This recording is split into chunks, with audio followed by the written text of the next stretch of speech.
I just have two things I want to share with you guys today. First off, we're going to practice the same idea of like using synthetic division and quadratic formula, but I'm going to teach you also quickly about repeated roots and imaginary zeros, which are two things that might show up. And it's pretty easy to figure out when that's going to happen and how to do it.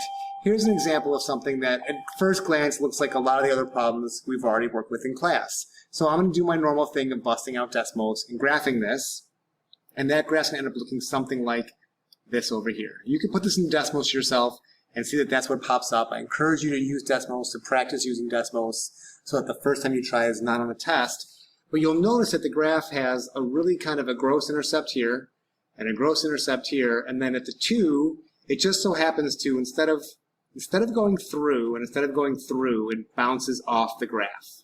So anytime we see the graph bouncing off the x-intercept like this, that means that this value 2 is going to work more than one time in my synthetic division.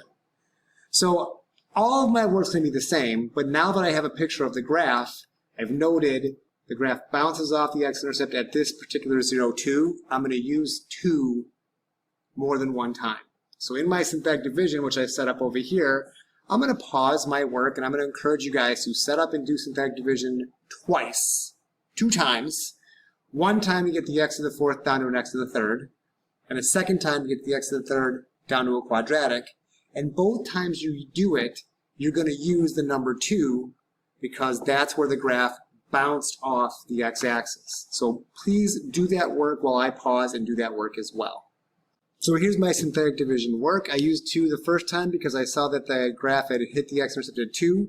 Since it bounced, I used 2 a second time, and I've gone from an x to the 4th to an x to the 3rd, now to an x squared minus 4x minus 9. We are, of course, finding zeros here, so I'm going to now use the quadratic formula, opposite of b, plus or minus the square root of b squared, minus 4ac, all divided by 2a.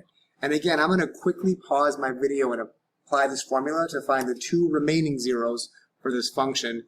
That'll account for the 2 weird decimals that we saw on the graph. Let me do that off screen.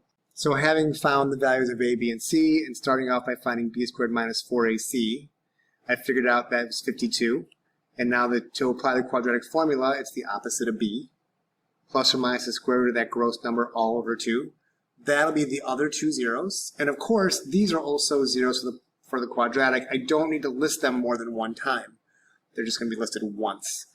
This is a pretty good answer. If I want a great answer, I'll notice that 52 is the same thing as this perfect square times 13, and I can break that up like this if I want to, and so then I'd have 4 plus or minus 2 root 13 over 2, and of course these all reduce. So the best answer is 2 plus or minus root 13 and 2.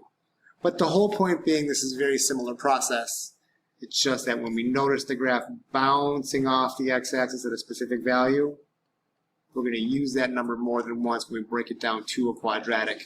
I want you to practice this 2 more times on the worksheet that I give you, and there's one more video about how to get a complex zero or an imaginary zero that I also want you to look at and try.